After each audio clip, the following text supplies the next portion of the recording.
You cannot take pictures of those cars. You can't take pictures of the inside of those cars because that's private property. And by doing such, you are trespassing into that private property. That's ridiculous. I'm going to ask you to stop recording. I'm going to ask you to leave. And if you refuse to do that, then we'll take it up from the stuff from here. What you're trying to do is violate my constitutional rights, and I'm not going to let that happen here today. Guys, Long Island Audit here, back again with another video. Today we're at the South Haven City Hall here in Mississippi. We are here today to peacefully exercise our First Amendment right to film in public and publicly accessible areas, to promote transparency and accountability within our government, and to ensure that our public servants respect our rights and treat us with respect. Let's get into it. Hey, how are you? Good, how are you? Pretty well. I'm looking to do an open records request for the city. Do what? An open records request for public information. Public record. Yeah. Okay, you're gonna go down this hallway here, down the steps, second door on the right. It's the city clerk. All right. Thank you. Appreciate it.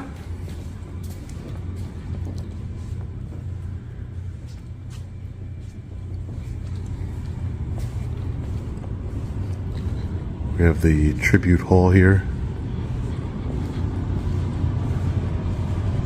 Our friendly reminder that they're always recording us, even though it always seems to be a problem when we record them.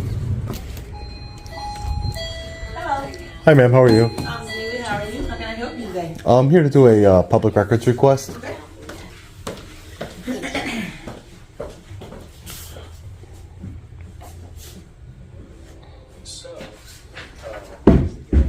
Need a clipboard. Thank you so much. Oh, you're welcome.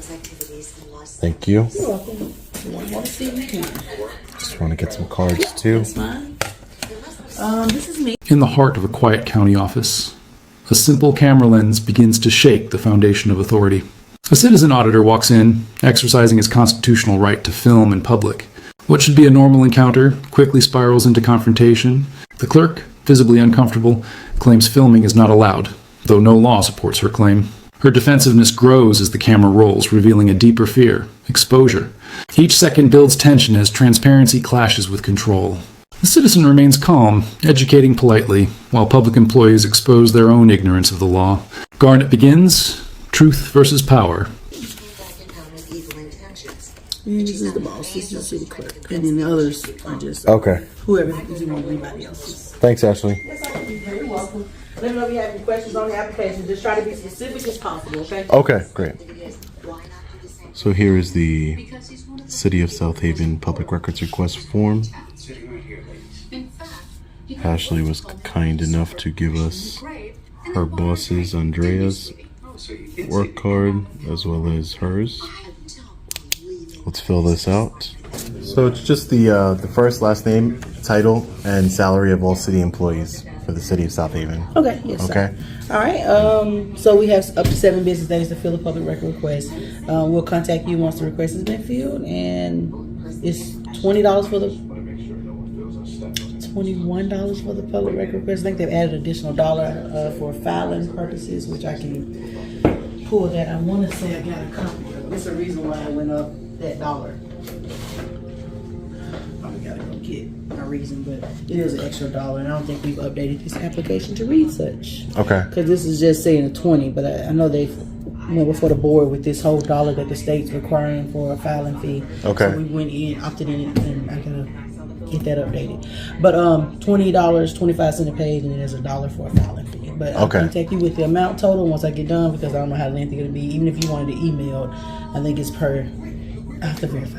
Okay. Sometimes it's per sheet, you know. Okay. If we have to still. Yeah, it's strange. Usually when I do a public records request, and if it's emailed and there's no kind of cost required, you know, because it's just being emailed, you know, it's not really costing you anything. That's true. Because on here, because of it says CD digital, but there's another now. Yeah. This is older. Some of the packages older. I think they do charge for emails as well. But Okay. I will verify. Alyssa, And just get back to me, yeah. Yeah, because Alyssa is usually over public records, so she's more savvy than I am. But sometimes when she's out, I'm the backup to it. Okay. That's why. As the recording continues, the clerk's tone sharpens. She demands the auditor leave the lobby, a place meant for the public. Her voice trembles between authority and fear. The camera captures more than faces. It records emotion, insecurity, and misuse of power. You can't record here, she insists, yet never cites a statute. The citizen stands his ground firm and respectful, reminding her of the First Amendment. Her reaction transforms from irritation to threat. You'll regret this, she warns. But her fear is not of danger, it's of accountability. The camera becomes the most powerful weapon of truth. I know about that dollar because I saw it come through my email. Okay. And we need to update this one. So, I'll get back with you. So we usually have 7 business days. Today's is the 20th. So the 28th is our deadline. Okay. Thank you, Ashley. I appreciate You it. are very welcome. Appreciate your time today. Yes, sir. You have a great rest of the day. You too. All right, guys. Ashley was very nice. Let's take a look around the building here in the publicly accessible parts. Have a great day, guys. Hi, how are you? Okay, I'm okay, thank you. You too. All right, guys. So we're at the South Haven Police Department, right across the street from the South Haven City Hall, where we had a pleasant experience just now.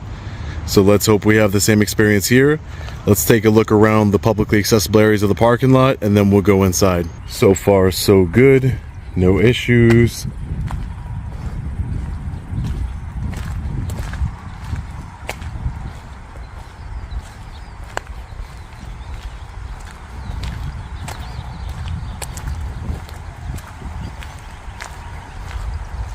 What's going on, man? Hey, how are you? How are you? Good. Lieutenant Coke, South Haven Police Department. Something we can help you with? No. No? Your name is Sergeant? I'm Lieutenant Coke with the South Haven Police Department. And your name, Sergeant? Jeffy. Thank you. I just got a call saying you're kind of walking around, like taking photos of people's tags and in their cars and stuff. Yeah, that's what I was Is there a doing. reason for that? Yeah, I'm a journalist. I was just gathering content for a story. I'm taking pictures of like the different license plates and stuff. So, taking personal license plates and government tags, or Well, I don't know what's the difference between personal and government. Some of them says say, government and one doesn't? well, one of them over here says law enforcement on it, so I don't know what, you know what I Are mean? you from Mississippi, or Oh, I'm not from the area, no. where are you from? I don't want to answer that. Don't want to answer that. Yeah, Who do you work for? We're journalists. I'm independent, meaning that I work for myself. The tension thickens as backup is called. Other employees peek from behind glass windows, whispering and recording on their own phones. The hypocrisy is clear. Government workers can film citizens, but citizens cannot film government. The moment perfectly defines modern double standards. The clerk now hides behind emotion, claiming discomfort as justification for restricting rights. But the citizen knows feelings do not override freedom. Calmly, he cites law after law, proving knowledge is mightier than authority. The air grows heavy with embarrassment. Garnett captures every second, transforming intimidation into a lesson in civil rights. Next, That's You have correct. ID on you? No, I don't have any ID on me, no. You don't have any type of form of identification? Or No, anything? Something no. with a picture on it? No. Nothing at all? No. Do you have an ID out of a state? What does it matter if I have an ID? Because it's policy for us when we get out and speak with somebody, we identify who they are, so that way we can add it to our CAD notes, so that way if something happens or if somebody wants to file a complaint or whatever, it makes it easier for our bosses to know who we got and spoke with.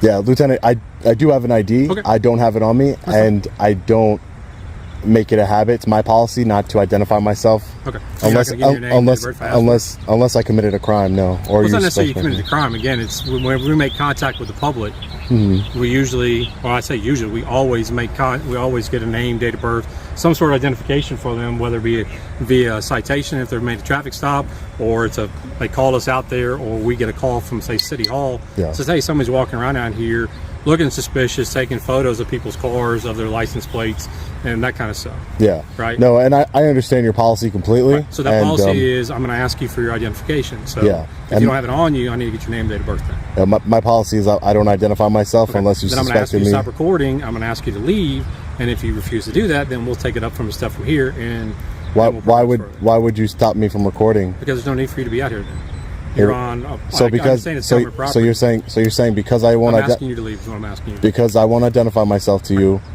you're saying that I cannot engage in my constitutionally protected activity. That's what you're saying. Well, no, I'm asking you to leave. Is what I'm asking you. But I have every right to be here, no? Well, I have every right to ask you for your ID, but you don't give me that. So it's tit for tat. But I have it's not a tit for tat. Okay. That's not very What was your name? professional of you. What was your name? That's not very professional, sir. What was your name? Sir, I told you my policy is I don't. Okay, what is your name? Sir, I don't give my ID Have a unless good you day. suspect me of committing a crime, sir. All right, you can have a good day. Well, the crime would be I'm asking you for something which is a lawful order. and you're failing to obey that law. No, you need reasonable articulable suspicion of a crime that I'm committing or I'm about to commit in order to demand. You just did by not giving me the information that I asked for. That's not true. Okay, I know who he is. He's one of these. Sirens of reason arrive. A police investigator steps into the scene, his posture calm, his tone measured.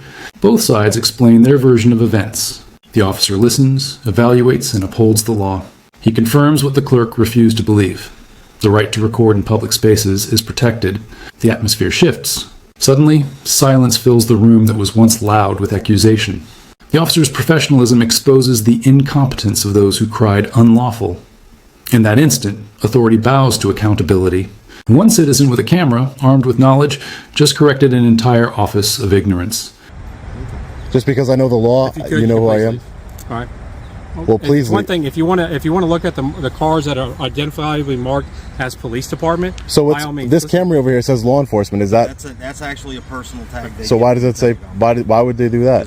Preferential treatment. Mississippi has law enforcement tags that actually sponsor law enforcement activities, i.e., the benevolence fund. So when a cop gets killed, their family has money that's given to them to help support them because they lost the income for. I can respect that. Yeah. That's what that tag's for. Okay. The only cars that you're going to be allowed to look at out in this lot are ones that are clearly marked as South Haven Police Department or have a government tag, like on my own marked unit that has a government tag. Outside of that, you cannot take pictures of those cars. You can't take pictures of the inside of those cars because that's private property. And by doing such, you are trespassing into that private property. That's ridiculous. Okay, I'm just telling you that's how it's going to work. You can't trespass the eyes, and at the end of the day, if it's in public, I could see it. If you went up on a traffic stop and you're looking in somebody's, it's the plain. I'm telling you right now, it's the plain view doctrine. It's the plain view doctrine, correct? If you could see it, are you trespassing into? Reasonable suspicion to be out here to look at that car. Are you when you're on a traffic stop, Lieutenant? Please, I'll let you talk. Can you let me talk? When you're at a traffic stop and you're looking in somebody's car with your flashlight, do you have any reasonable suspicion or anything? No, because it's called the plain view doctrine. Right. Anything you can see from public. Right. That's it. And if you see a drugs or a gun or a firearm from plain view, what's the difference between you and me? Nothing really. Is it not? Because I have this on here. Yeah. And it's also a safety badge for me when I'm looking at that car, whether or not somebody's hiding in that back seat with a gun or an RPG or something to do something to me. Yeah, you, on the other hand, have openly admitted you are a journalist out there getting B footage for something, but you're also doing that not on government property, not on government vehicles, but on personal vehicles. But they're in public. They're in public. But we have reasonable suspicion. So you're going to go to Walmart and do the same thing? Are you going to Walmart and do the same thing? Well, Walmart would be private property, so this is public property, sir. That's the difference. Okay. This is public property. Well, I'm asking you not to look. I understand what you're asking me, sir. I understand. Every vehicle out here is for an officer. I understand that. Some of these aren't public cars. The people that are up here that are filing complaints, legit complaints. Even after the truth is clarified, embarrassment lingers. The clerks retreat to their desks, refusing service, turning their backs. Cameras, meant to bring transparency, now reflect guilt. The citizen continues documenting, not out of spite, but to show reality. Tax-funded employees, hiding from the public they serve. The visual irony is powerful. Those paid by the people fear being seen by them. Every frame becomes evidence of arrogance under pressure. Garnett's lens doesn't just expose corruption, it reveals weakness within power. Silence becomes the only defense of those who cannot justify their actions. Have emergencies or talking to us because something happened to them that involves the law enforcement needing to be there. So now you're taking a photo of a car that may belong to somebody that doesn't have anything to do with law enforcement outside of the contact that needs to be made with them. You guys run plates all day. Anybody who's parked in it. Right to do that. If I'm in Walmart, giving your example, if I'm in Walmart and I'm going inside of Walmart, I can see the plates from anywhere I can. Sir, I think you're being unreasonable. I'm not. I'm being very reasonable. I'm being very reasonable. What you're trying to do is violate my constitutional rights, and I'm not going to let that happen here today. There's no violation going here. Okay, great. I'd like to know what you got a card so I can see what website you're going to post this to so I can watch it later. No, you'll find it. I guarantee you. You'll be very much aware of where it's being posted to. Okay. Okay. All right. Have a good day. You guys can have a great day now. Thanks. Thank you. You took an oath to uphold the Constitution. You should take that seriously. I'm one of those guys. One of those guys who knows the law. Do you see how they try and make it seem? How they try and make it seem that they can demand ID whenever they want. And to somebody who doesn't know their rights, and this is exactly why I make these kinds of videos, for somebody who doesn't know their rights, they would have, honestly, been intimidated by the lieutenant and the sergeant here. and they would have handed over their identification because it's a lawful order. Wrong. It's not a lawful order.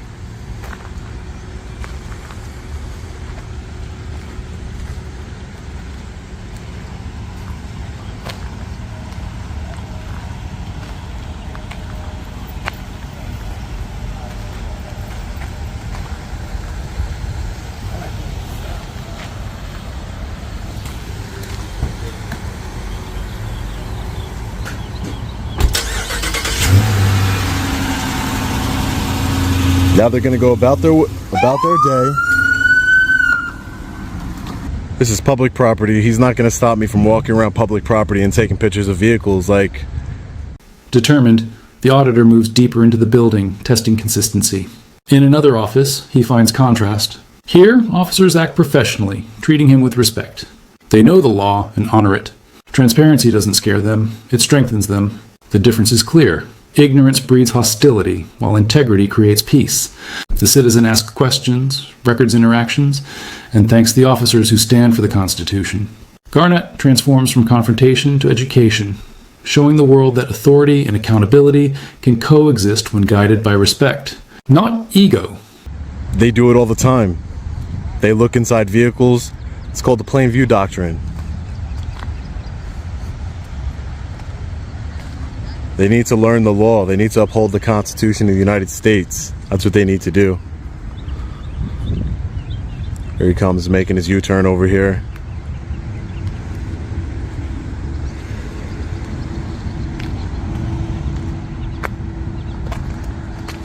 Yeah, you have a nice day, Lieutenant.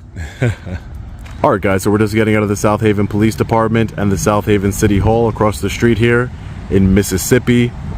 So as far as the City Hall goes, they did an excellent job. The police officers stationed inside did not question my camera or my recording, which is a good thing. They just pointed me in the right direction and did not seem to care that I was exercising a constitutional right. As far as the Deputy City Clerk Ashley, she did an amazing job. She was very cordial, helped me with my request, was very pleasant to deal with, and set a good example for her city. And I commend her for that. Now, as far as the lieutenant and the sergeant who confronted me right outside the parking lot here, shame on them. They were both tyrants, ignorant of the law. Not only did they have this false perception that if I do not give over my driver's license or my name and date of birth, that they can restrict a constitutionally protected activity. Completely ridiculous. Completely. How can you restrict a constitutionally protected activity just because I didn't bow to your needs? I only give over my name and date of birth or my driver's license if they suspect me of committing a crime. And they did not suspect me of committing any crime. They tried to say that it was suspicious. We all know suspicion is not a crime. They said I was looking inside of personal vehicles. Isn't that what they do for a living? Isn't that what they do all day? Have you ever been pulled over and the police officer shines his light in your car looking throughout it? They said I needed probable cause and that I would be trespassing on private property by looking inside of people's vehicles. That's what they do for a living. And they use the plain view doctrine to support that, which obviously they've never heard of. Completely ridiculous behavior here. Once I started feeding them the law and educating them on our constitutional rights and the laws here in Mississippi, they figured out who I was. They were like, oh, I've seen this guy before. They didn't want to mess with me any longer, and they ended up leaving, doing the drive off of shame. But the reason why these videos are so important is because what if somebody didn't know the law? What if they weren't as confident in their constitutional rights? They would have believed the BS that a lieutenant and a sergeant, both supervisors, were spewing out. That's ridiculous. Trespassing on private property by looking inside of a car? That's ridiculous. Stopping and interfering with a constitutionally protected activity because I will not bow down to your unlawful request and provide you my name and date of birth? Who do they think they are? Hopefully they get a good education here today and they learn something. and let's see what the court of public opinion has to say about their actions. So let me know what you guys think about this one in the comment section below. As always, stay safe, God bless, I'll see you in the next video. Long Island Audit. The journey continues through hallways of contrast, from panic to professionalism. Each encounter teaches something new about human behavior under observation. Some shrink from truth, others stand tall beside it. The camera sees everything, the nervous glances, the defensive tones, the rare moments of honesty. Through it all, one principle remains unshaken. Public servants are accountable to the public. Garnett captures not just faces, but philosophies. Every pause, every silence, every excuse builds the story of a nation still learning what transparency truly means. Next voice, as the audit ends, the lesson stands tall. One man, one camera, one right. Powerful enough to challenge a system built on fear. The clerk's threats fade into insignificance, while truth echoes louder than her authority. The police, by upholding the Constitution, remind us that not all within the system are broken. Garnett concludes with a message for every viewer. Knowledge is freedom, and the camera is your shield. Never fear to film, never bow to ignorance. Because when the people hold power through truth, corruption has nowhere left to hide.